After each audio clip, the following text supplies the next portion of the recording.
Sometimes the most powerful secrets are not hidden in vaults or safes. They rest in simple letters, in faded ink, in stories no one dared to speak aloud. And now, in a quiet drawing room filled with the weight of expectation, those secrets rise to the surface. The late Marquis de Montmorency had left behind more than titles and land. He left behind whispers of scandal. In the years following 1864, he made arrangements that puzzled even his closest confidants. Among them was a generous gift, a villa, bestowed not upon his heirs or close kin, but upon a woman who would later become the Dowager Countess of Grantham. A decision carefully recorded. A gesture he never once attempted to hide or retract. The documents lay open, fragile with age, but unmistakable in their intent. It was no mistake, came the steady words. He meant it. He stuck by his decision. The room stiffened. If this gift was no passing whim, then what force had compelled it? Love? Gratitude?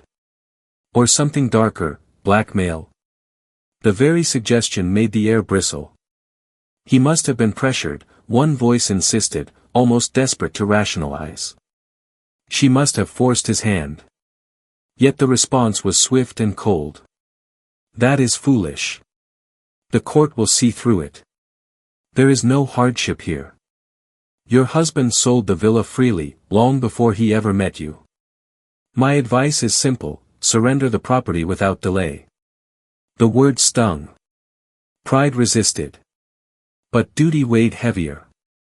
Then came the question that struck deeper than land or property. Do you mean to accept this? The answer carried no hesitation. Of course. My father named me sole executor. I like to think it was because he trusted me to carry out his wishes. But if that trust was so unshakable, why were they all gathered here now? The silence begged an answer, and at last it came. I wanted to meet you. My father and your mother spent a week together in October 1864. I was born in July 1865. Do you see? The words landed like thunder. Calculations, dates, the rhythm of months aligned in chilling precision. A week of passion. A child born 9 months later. A villa handed over as if in gratitude for new life. Could it be? Could Lord Grantham himself be the son of another man? The thought rippled across the room. It explained much. Too much. And yet, it threatened everything. One tried to brush it aside, clinging to reason. Surely it is coincidence. Surely it means nothing. But coincidence has limits. Who else can explain the mystery, came the retort. Your father loved you, yes. But it is your brother Rosamund who bears his likeness. The suggestion stabbed deeper than any blade. What did it matter if affection had been real, if love had been true, if legitimacy itself was now in question? The night pressed on, heavy with doubt. A letter was passed across the table. A miniature painting emerged, delicate and damning. Beneath the candlelight, it revealed more than artistry. It revealed devotion. The inscription was tender, almost scandalously so, Violet, mon adorée. Violet, my adored one. The room gasped in silence. Why would such words have been written? Why would the Marquis, a man of power and elegance, declare such passion for her? The answer seemed impossible, yet the evidence piled higher. She had granted him the ultimate favor. They were together, briefly, but long enough to plant the seed of suspicion, and perhaps something more. If the dates aligned, then Robert, Lord Grantham, might not be the man everyone believed him to be. And as the truth pressed closer, one question lingered like a flame refusing to die. What happens to a family when its legacy rests on a secret it was never meant to uncover? The silence after Violet's words was heavy, but it carried an undeniable dignity. She had not confessed to betrayal. She had confessed to temptation resisted. And yet the air still pulsed with uncertainty. For Robert, the ground beneath him seemed to shift. All his life he had walked in the security of noble birth, believing himself the rightful heir of Downton. But what if the truth revealed him to be something else? What if, beneath the polished family portraits and gilded ancestry, he was nothing more than an impostor? His chest tightened. His voice cracked with the weight of shame. For a second I thought he was going to say it. To name me a fraud. A Frenchman's bastard who usurped the place of the rightful heir. The words tore through him like claws. Though no one had spoken them aloud, he could not stop hearing them in his mind. But reason tried to interject. A quiet voice countered, "It does not matter. If it were true, the title would not pass to you but to Matthew's son. He is the heir now, and always will be. So what difference does it make?" The answer was logical, yet Robert could not let it rest. Legitimacy was not merely legal. It was identity. It was honor. Without it, what was he? And then came the cruelest thought of all. My father loved me enough. But perhaps it was not enough. Not when the blood itself may not have been his. The room fell still. No one dared to comfort him. The possibility gnawed like a curse. Meanwhile, the air of Downton filled with whispers. Servants moved about with watchful eyes, sensing that something unspeakable was unraveling upstairs. If the story ever left these walls, if the scandal reached beyond the family, it would not simply bruise their name. It would scar it forever. What will happen if people hear? One asked in hushed tones. If it reaches beyond us? The answer came bitterly. Carson will probably resign. He will not serve a family whose name has become a question mark. But even that was waved aside with a touch of humor, though it did little to ease the sting. Robert is the least French man I've ever met. He cannot even stand garlic. Laughter flickered briefly, fragile as a candle in the wind. But it could not hold back the tide. The miniature painting remained, silent and accusing. The inscription, Violet, Mon adore, lingered like perfume that refuses to fade. Why had the Marquis adored her so deeply?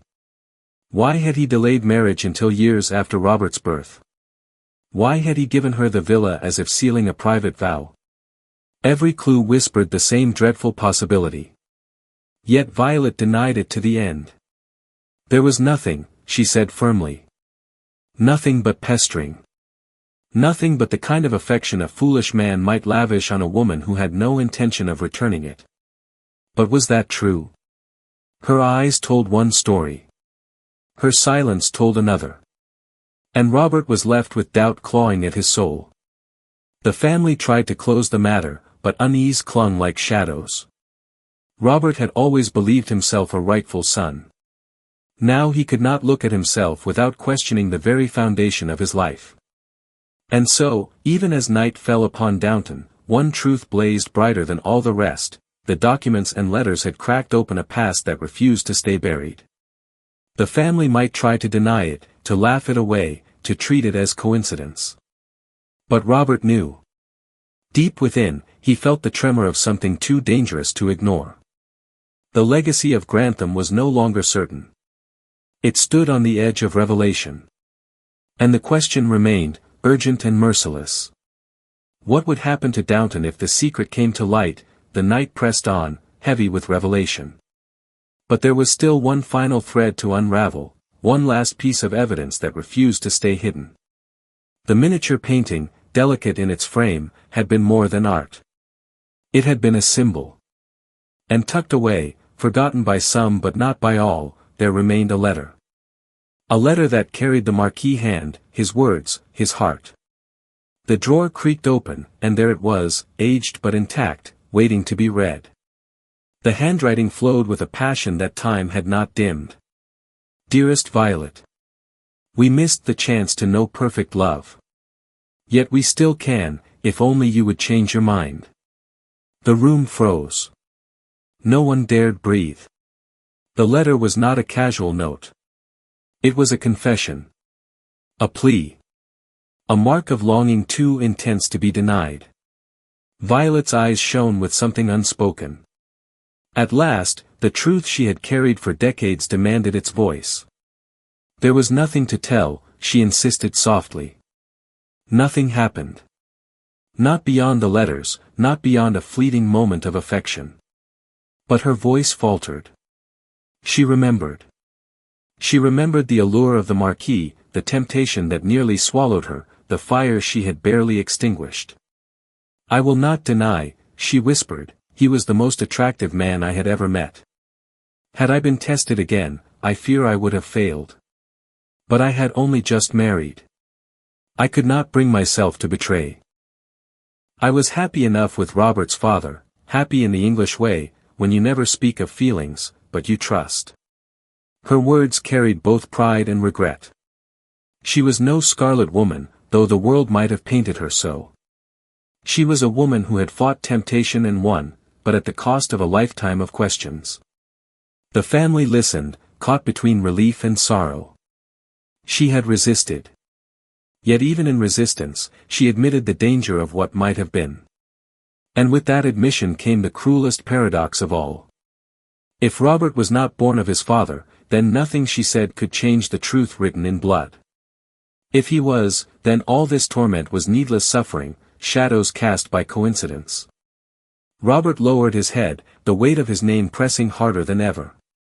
"If it is true," he murmured, "then I am not the rightful heir.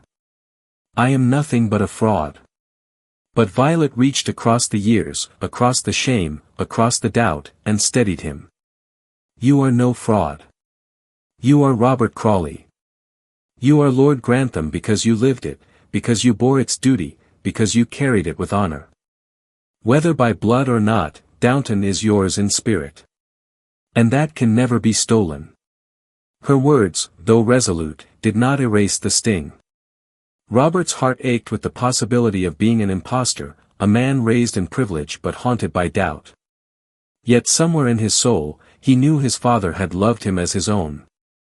Perhaps that was what mattered most. As dawn threatened the horizon, the secret of the villa, the letters, and the Marquis of Montmorency settled into silence once more. The truth would never be wholly proven, nor wholly denied. It would linger, a shadow upon their history, a mystery no court could ever resolve. And so the family faced the future. Some with relief, others with suspicion, and Robert with a wound that might never heal. For he knew the truth of heritage is not always written in law or lineage. It is written in the choices one makes, in the loyalty one gives, in the love one receives. Downton Abbey would endure. The title would pass to Matthew's son, as fate had already arranged. But the shadow of 1864, the week that changed everything, would never leave them. And as the house settled into uneasy quiet, one thought remained, unspoken yet alive in every heart. Sometimes the greatest legacies are not the ones written in stone or sealed in wills. They are the ones carried in silence, shaping generations, never fully told, never fully forgotten.